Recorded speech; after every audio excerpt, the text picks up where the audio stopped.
कहता हूं वही बात, समझता हूं जिसे हक, कि मैं ज़हरे हिला हिल को कभी कह न सका कंद। मैं कश्मीरियों को, जम्मू वालों को भी, उनको अभी समझ आए ना आए, लद्दाख वालों को, मैं समझता हूं हमें नंगा किया गया। कह रहा हूं, अपनी कह रहा हूं, हम इसको कभी बर्दाश्त नहीं करेंगे।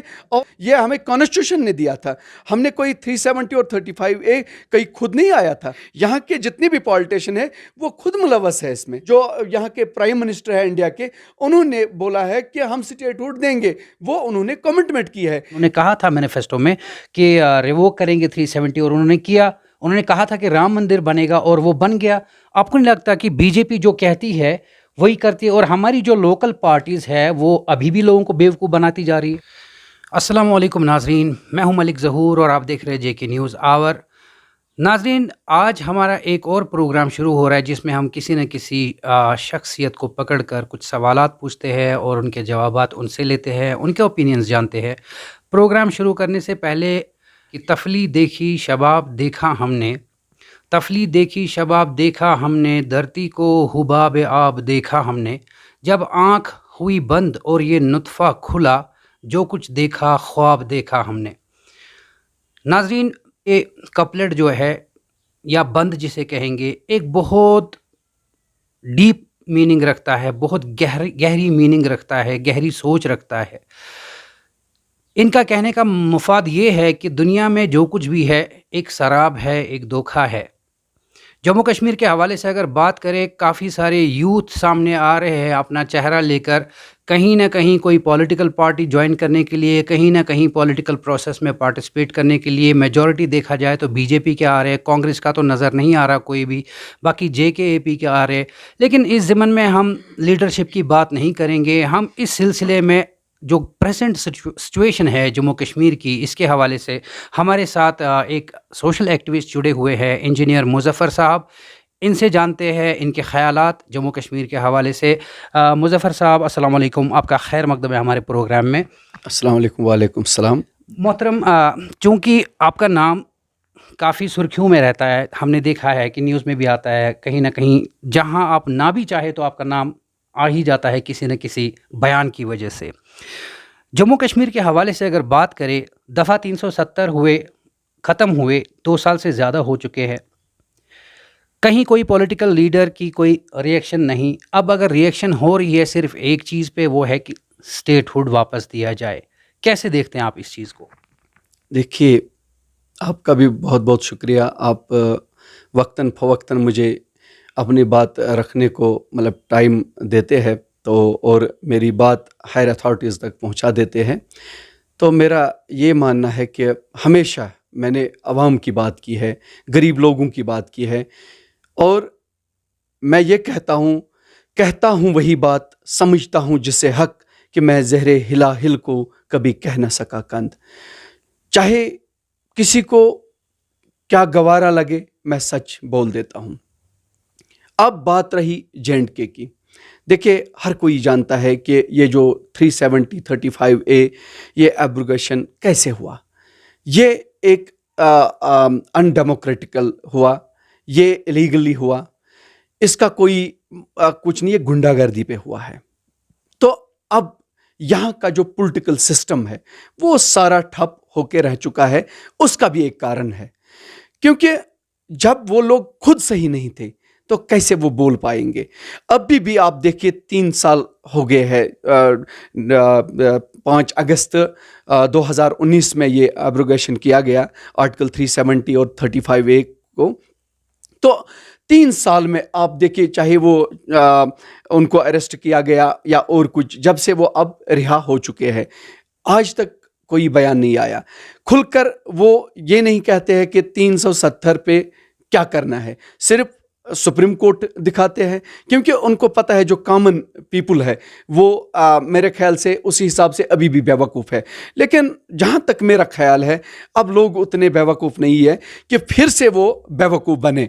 तो अब ये क्या है कि स्टेटहुड की बात कर रहे हैं कि हमें स्टेटहुड दे दो। स्टेटहुड मेरे ख्याल से क्या है स्टेटहुड? हमें तो एक, जो मैं पहले भी कह चुका हूँ, जो 370 था वो हमारी एक आइडेंटिफिकेशन थी, वो 35A हमारी वो पहचान थी।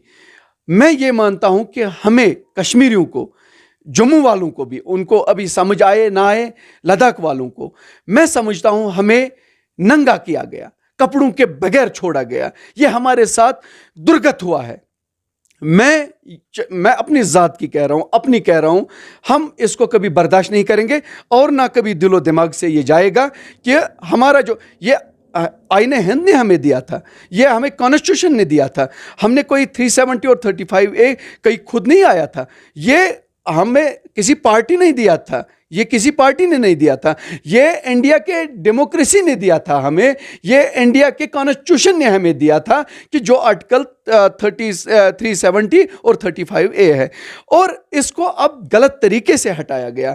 जैसे कि इसको पहले अगर कुछ करना था, लेकिन यहाँ की जो कॉन्स्टिट्यूंट असेंबली थी वो ये इसको कर सकती थी, लेकिन वो कॉन्स्टिट्यूंट असेंबली थी नहीं, और यहाँ की अगर कॉन्स्टिट्यूंसी जो यहाँ की असेंबली वो इसको कुछ कर सकती थी, लेकिन यहाँ की असेंबली भी नहीं थी, और इसी तरह ये अनडेमोक्रेटिकली इसको हटाया गया।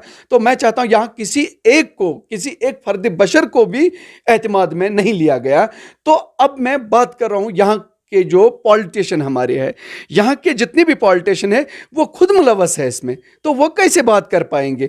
वो अब कह रहे हैं कि मतलब अब हमें स्टेटहुड दे दो, क्योंकि इलेक्शन तो आ रहे हैं। अब इलेक्शन मेरे ख्याल से अब वो तो जो सेंटर में गवर्नमेंट बैठी है उनको देखना है। तो जहाँ तक मेरा एनालिसिस है 2000 यानी कि 22 में इलेक्शन होंगे, जहाँ तक मेरा ये सोच है।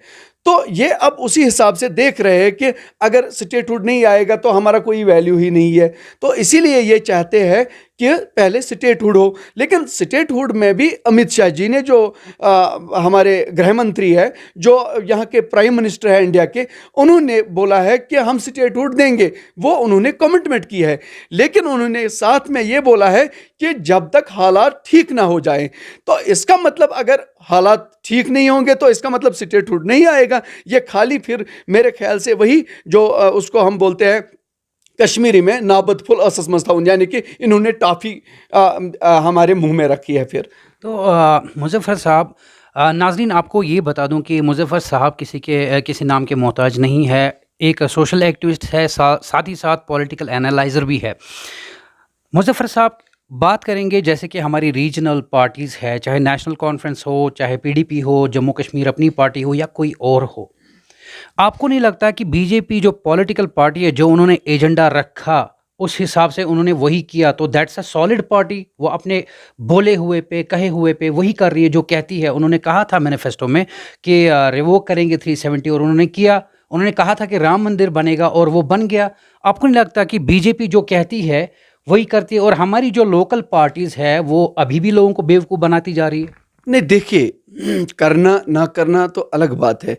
देखिए, कोई भी काम हो सकता है जो मतलब हायर अथॉरिटीज़ है या गवर्नमेंट में बैठी है, जो गवर्नमेंट जिनकी है, तो कुछ भी कर सकते हैं, लेकिन तरीका होता है, हर एक का वे होता है किस हिसाब से ये कैसे ख़त्म करना है। यानी कि जिसको हम बोलते हैं कानून को कानून ही तोड़ता है। तो लेकिन ये जो हुआ है गलत तरीके से हुआ है। मैं नहीं कहता हूँ ये कि कौन क्या वो करते हैं, कर तो कोई भी पाएगा कुछ भी कर, लेकिन जो हो रहा है गुंडागर्दी से हो रहा है, गुंडागर्दी पे हो रहा है। इसका ये तरीका नहीं है। ये देखिए, पहले मैं आपसे इससे कश्मीरियों के दिल नहीं जीते जाते हैं, इससे नहीं जीते जाएंगे दिल। मैं कह रहा हूं प्यार, कश्मीरी ने हमेशा प्यार माना है, प्यार से पेश आओ तो मेरे ख्याल से कुछ दिल तो जीत सकते हैं, कहीं ना कहीं कुछ % तो जीत सकते हैं। लेकिन अगर ऐसे करेंगे तो मेरे ख्याल से मैं चैलेंज के साथ कह रहा हूं कि किसी एक का दिल नहीं जीतेंगे। तो नाज़रीन, इनके ख़यालात अब सुन रहे हैं। बीजेपी सरकार ने कहा था कि कश्मीरियों को गले लगाने की ज़रूरत है और साथ ही साथ एक डोमिसाइल लॉ शुरू कर दिया। एक बात ये हो गई, कश्मीरियों का सबका साथ और सबका विकास होना चाहिए, जिसमें कश्मीरी भी साथ होंगे। तो 370 रिवोक हो गया। अब बात चल रही है स्टेटहुड की। तो इनके ख्याल से कह रहे हैं कि जो जुमलेबाजी होती आ रही है, जैसे 15 लाख की हुई थी कि मोदी जी ने और अमित शाह जी ने कहा था कि हर एक गरीब के अकाउंट में 15 लाख आएंगे, लेकिन हुआ क्या, डिमोनेटाइजेशन हुई और GST लागू हो गया। तो क्या मुज़फ़्फ़र साहब भी यही कहना चाहते हैं कि जो स्टेटहुड है, जब तक हालात ठीक नहीं होंगी तब तक स्टेटहुड नहीं मिलेगा? तो डज़ दैट मीन कि हालात ठीक नहीं है स्टेटहुड देने के लिए। आपसे गुफ्तगू चालू रहेगी। एक और सवाल करूंगा मैं आपसे, चूंकि हमारे जम्मू एंड कश्मीर में हुर्रियत का एक बहुत बड़ा रोल रह चुका है। अगर हम 2019 तक की बात करें, हुर्रियत की कॉल और हड़ताल शुरू, हुर्रियत की कॉल और स्ट्राइक शुरू, लेकिन abrogation of article 370 and 35A से अभी तक हुर्रियत का कोई रोल कहीं नज़र नहीं आता। इसके बारे में क्या कहें? देखिए, ये खाली हुर्रियत की बात नहीं है। अभी कहीं पे हुर्रियत एग्जिस्ट मेरे ख्याल से नहीं हो पा रही है। ये खाली हुर्रियत की बात नहीं है। आप उनकी बात करिए जो जो सेंटर में लोग थे, जो उमर अब्दुल्ला सेंटर में मिनिस्टर रह चुके हैं, फारूक अब्दुल्ला अभी भी MP है, तो उनकी बात करें, वो एग्जिस्ट कहाँ पे हो रहे हैं? जबकि हर एक का गला घोंटा गया, हर एक की आवाज पे, वो क्या बताऊं मैं, पूरा उनकी आवाज बंद कर दी गई। तो कैसे, अब हुर्रियत की तो बात ही नहीं है। वो जैसे कि इंडिया के हिसाब से वो तो इलीगल है वो लोग। तो इसीलिए जब वो लोग जिन्होंने, हम तो फारूक अब्दुल्ला को, यहाँ तो हर कोई बोलता है इसने कभी माथे पे ये किया, कभी वो भजन गाया, कभी ये गाया, चलो ठीक है, उसका अपना तरीका, लेकिन यहाँ आप उसकी रेपुटेशन देखिए और फिर देखिए वहाँ कहाँ पे जो सेंटर में कहाँ उसकी जगह होनी चाहिए। फिर आज देखिए कहाँ है वो, कितनी जलालत है उस साइड से भी और इस साइड से भी उसको, तो क्या समझेगा वो? तो अब तो हुर्रियत तो कहीं पे है ही नहीं है अभी। तो अभी किसी का बयान भी नहीं आ रहा है। हमारे देखिए जितने भी जर्नलिस्ट हैं उन पे PSA लगाया गया और बहुत सारे जिनका FIR काटा गया, और जो बहुत सारे बेगुनाह लोग हैं, जो हमारे छोटे बच्चे हैं, उन पे एक्ट लगाए जाते हैं। कोई कहीं से कोई बयान ही नहीं आ रहा है, कोई मतलब पॉलिटिकल बयान नहीं आ रहा है। तो अब मुझे बताइए आप क्या एक्सपेक्टेशन करेंगे जब हम लोग जो पॉलिटिकली भी लोग हैं या हम जो सोशल एक्टिविस्ट हैं, हम अपने आप को सिक्योर महसूस नहीं करते हैं, तो आम लोगों की तो बात ही नहीं है। नाज़रीन, मुहर्रम का महीना चल रहा है, मोतबर और मुबारक महीना। आपने देखा होगा विजुअल्स में, न्यूज़ वगैरह में या सोशल मीडिया पर देखा होगा कि जब मुहर्रम का जुलूस निकला श्रीनगर से, उन पर टीयर गैस शेलिंग भी हुई और लाठीचार्ज भी, इवन जर्नलिस्ट्स को भी पीटा गया। लेकिन साथ ही साथ फिर कंडमनेशन भी आ गई कि जर्नलिस्ट्स को क्यों पीटा गया। नाज़रीन, सवाल है यहाँ पर यूनिटी एंड डाइवर्सिटी की, जहाँ पर सेंट्रल एडमिनिस्ट्रेशन बार बार ये कहती है कि हर एक इंसान को अपना मजहब पालने का हक है। आज इसी हवाले से ख्यालात जानेंगे कि आज जन्माष्टमी है, जो कि पंडितों का या हिंदुओं का एक बहुत बड़ा मुबारक दिन है। श्रीनगर की गलियों में, सड़कों पे आपने देखा होगा कि जन्माष्टमी की रथ यात्रा निकली और बहुत पुरअमन थी, जिसमें एडमिनिस्ट्रेशन या पुलिस के आला हुक्काम साथ थे। लेकिन सवाल ये है कि जब मुहर्रम का प्रोसेशन निकला, उस पर लाठीचार्ज और टीयर गैस शेलिंग क्यों? और यहाँ पर जो पंडितों का जो ये सिलसिला था जन्माष्टमी का, इन्हें पूरा तहफ़्फ़ुज़ पुलिस फोर्सेस से क्यों मिला? मुज़फ़्फ़र साहब, कैसे देखते हैं आप इस मसले को, जहां पर एक साइड से हिंदुस्तान की सेंट्रल एडमिनिस्ट्रेशन कहती है कि हर एक इंसान को कॉन्स्टिट्यूशन ने हक दिया है अपना मज़हब पालने का, अपने प्रोसेशंस सड़क पे लेने का पुरअमन, लेकिन आपने साथ ही में देखा होगा मुहर्रम के जो प्रोसेशंस थे, पहले उन पर कदगन लगाई गई, टीयर गैस शेलिंग हुई, लाठीचार्ज हुए, इवन जैसा कि जर्नलिस्ट को भी पीटा गया जो कवर कर रहे थे। लेकिन आज हमने देखा जन्माष्टमी का जो पंडित लोग लाल चौक की सड़कों पे हबकदल साइड से या बाकी जगहों पर थे, अपना जुलूस निकाल रहे थे और पुलिस की एडमिनिस्ट्रेशन, आला अफसरान साथ थे। कैसे देखते आप इसको? देखिए, यही तो, इसी को हम बोलते हैं कि दो नज़र है, यानी कि दूसरी नज़र से कश्मीरियों को देखा जाता है। हम कल शाम से ही, आज सवेरे से ही मेरे बहुत सारे दोस्त हैं जो इंडिया के बाकी स्टेटों में है, मुबारकबादी दिया उनको। हम तो मतलब उनको अभी भी मैं आपकी वसादत से उनको मुबारकबाद पेश करता हूँ। हम इसके ख़िलाफ़ नहीं है, अच्छा है। यहाँ जो है, यहाँ बरसों की रीत रही है कि हम जो है मिलजुल के कोई भी त्यौहार मनाते हैं। यहाँ पे ईद हो, कोई भी त्यौहार हो, हिंदुओं का कोई त्यौहार हो, हम इकट्ठे मनाते हैं, मिलजुल के मनाते हैं, भाईचारा यहाँ माना जाता है। तो लेकिन यहाँ हम दुगनी पॉलिसी देखते हैं, जबकि हमारे मतलब जुलूसों पे जो हमारे शिया बरादरी के जुलूस निकाले गए, तो उस पे आप देखो टीयर गैसिंग, बेताशा फोर्स का इस्तेमाल किया गया, जिसको मैंने मजम्मत किया, कंडम किया मैंने उसको, और अभी भी कर रहा हूँ उसको। तो आप देखिए ना, अभी का देखिए आप कैसे मनाया जा रहा है।